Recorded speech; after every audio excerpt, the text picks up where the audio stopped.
Raila Odinga is not a reformist. He's a shameless opportunist who has been riding on the blood of Kenyans to create wealth for himself. Ladies and gentlemen, welcome back to my channel. This is Africa Truth Media. If politics is something of your interest, this is the right channel to subscribe, like, and leave a sweet comment. Click the notification bell to be notified whenever I create a new video. So we're going to be talking about a video that I've just seen of one. We're going to be talking about Andrew Kibe. We have Moses Kuria is also in this list, and then we have Raila Odinga, we have Ruto and his government. And you know, guys, we've been having serious challenges in this country. And guys, welcome to the channel. So yes, so you remember that we had some challenges about our leadership, and then people really demonstrated for the last 1 month. Many people died and properties were lost. And then now, after all those things were happened, Ruto invited Raila to be part of his government. And I think these guys are kind of playing games, because Raila is saying that he's not in government, but his key allies are in cabinet. So who do we believe? Guys, before we can continue, I want you to listen to this video from Aoko and tell me what you think. Raila Odinga is not a reformist. He's a shameless opportunist who has been riding on the blood of Kenyans to create wealth for himself, his clique, and his family. He has been playing us unabashedly like Ronaldinho for eons. With Moi, it was cooperating with Kanu. With Kibaki, it was nusu mkate.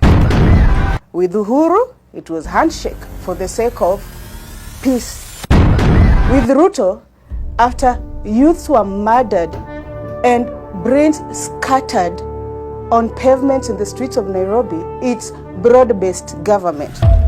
The Ayatollah of Opoda has held the Luo community ransom.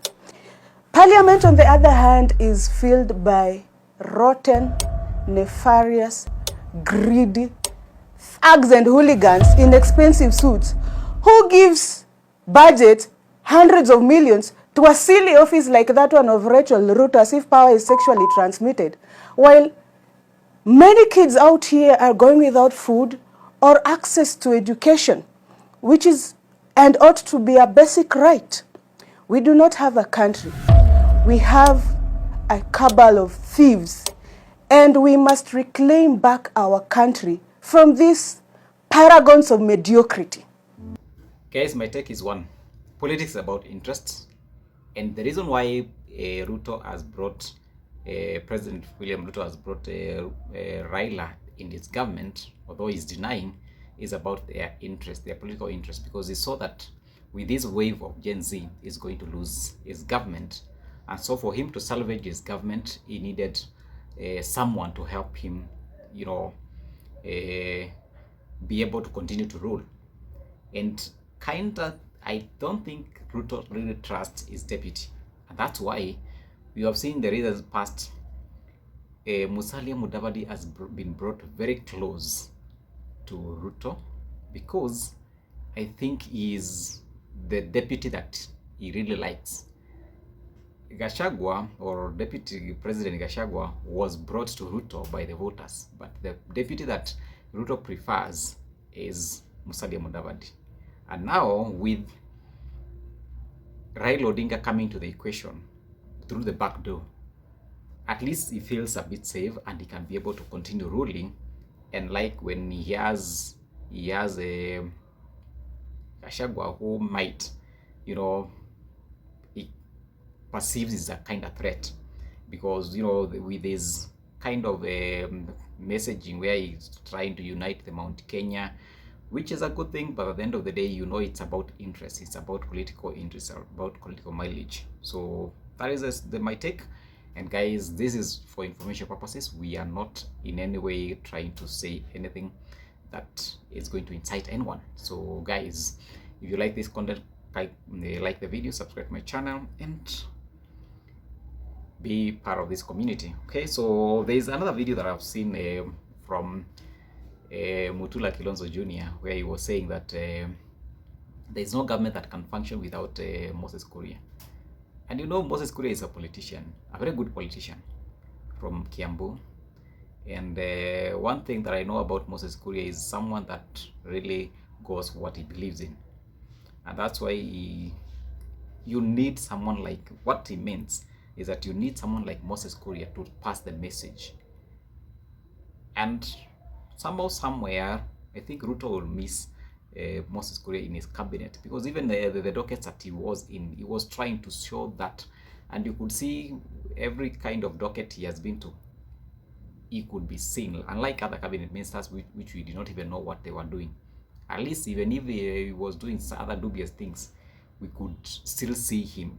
But there are even some cabinet that were sacked, I didn't even know about them. I didn't know even hear about them. So, well, it's about politics, and that's why maybe you guys gonna comment on the comment section and tell me what you think about Moses Kuria being part of the government. Listen to this video.